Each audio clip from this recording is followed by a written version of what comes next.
Davam edirik və məlumat vermişdik. Lökbatanda yanan ambardakı mallar təhlükəsiz əraziyə daşınır və Fövqəladə Hallar Nazirliyinin mətbuat xidmətindən məlumat verilib. İndi biz yenidən əməkdaşımız Cavid İmaməliyevə bağlanırıq. O elə yanğının baş verdiyi ərazidədir. Daha ətraflı məlumatları bizə Cavid danışacaq. Cavid, bir daha salam, buyurun, efirdəsiz, eşidirik sizə.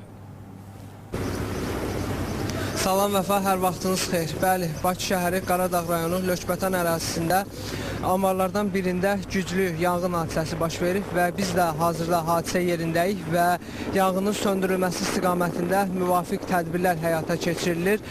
Qeyd edim ki, hazırda əraziyə Fövqəladə Hallar Nazirliyinin Dövlət Yanğından Mühafizə Xidmətinin əməkdaşları, yanğın söndürən texnikalar və canlı qüvvə cəlb edilib və yanğının qarşısının alınması və alovun söndürülməsi istiqamətində tədbirlər davam etdirilir.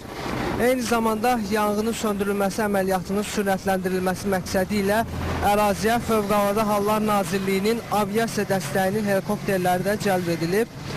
Eyni zamanda bir məlumat da diqqətinizə çatdırmaq istəyirəm ki, hazırda Fövqəladə Hallar Naziri General Polkovnik Kemaləddin Heydarov da hadisə yerindədir və gördüyünüz kimi hazırda yanğının söndürülməsi istiqamətində müvafiq tədbirlər görülür və əraziyə hazırda eyni zamanda Daxili İşlər Nazirliyinin polis əməkdaşları da cəlb edilib və hadisə yerində vətəndaşların təhlükəsiz şəkildə təxliyə olunması, həmçinin yanğın söndürmə qurtarma qüvvələrinin maneəsiz fəaliyyətinin təmin edilməsi məqsədi ilə zəruri operativ tədbirlər də görülür. Eyni zamanda əraziyə təcili tibbi yardım briqadaları da cəlb edilib və bir daha diqqətinizə çatdırmaq istəyirəm ki, biz hazırda Bakı şəhəri Qaradağ rayonu Lökbatan qəsəbəsi ərazisindəyik və ərazidə ambarlardan birində baş verən güclü yanğının söndürülməsi istiqamətində tədbirlər davam etdirilir.